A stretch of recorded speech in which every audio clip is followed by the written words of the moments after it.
Good day, everyone. Today, I'll be interviewing one of the local artisan from Manlugan, Cabangan, Kidnon, Matthew Brian Alejandro. Sir, salamat kayo nung tugtan ko nimo na mag-interview sa imo ang adlaw. Para sa tanan, busy ko kay ni siya na tao and mo tanaw sa ako no. Sa day nga painting ang imong ginahimo. Ang ginahimo ng mga painting ng creativity. Mga kong ito. Okay. So, kano sa day nagsugod mo ang passion sa coffee painting? Nagsugod ko ng coffee painting since grade 10, pero mas na-improve na ko na sada kung nahimo kung nakabalo ko kung saan yung timpla sa cutting nga mas dark, light, katong grade 12 kaya tungod sa na activity ato nga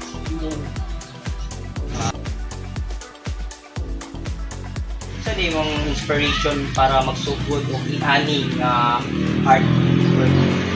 Na-inspiration ako itong nakita ko itong nakita ko sa online nga cover painting nga kanahan ko kay ang mas painting ko yun kayo mga color niya ang pag-painting lang dili na napansin mga kita nga mo itong inspired ko nga makita lang sa ilang nga sada yung parang pag-painting so unique kayo ni dili talagang sa ulit hindi ka naman makita.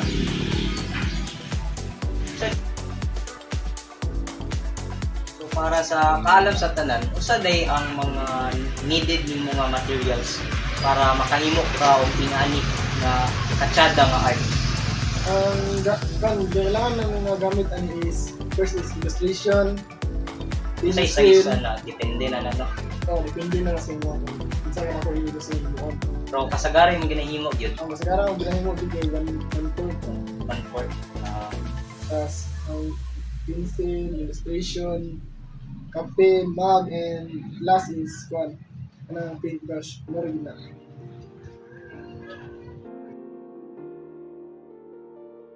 Since kabalo na mi unsa ang mga materials needed for this artwork, pwede ba nimo ma-explain sa mo unsay mga steps or rituals baka na imong ginahimo para maka-produce ka og art nga ingani katsada? First step na mga ginahimo is una ko sa on. Second step is mag-sketch ko sa illustration, and third is mag-timpla ko sa kape sa mug na different parang kung ginay light, dark, tas hana din ako first na quote na dahil gina-apply na akong kape sa illustration,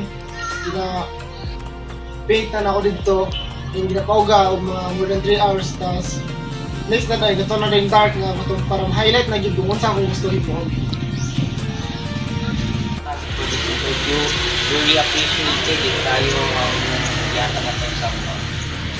You're welcome and thank you for the akong matiling artisan, and I hope na namoy na to o ma-inspired mo ang himo og coffee painting para daghan.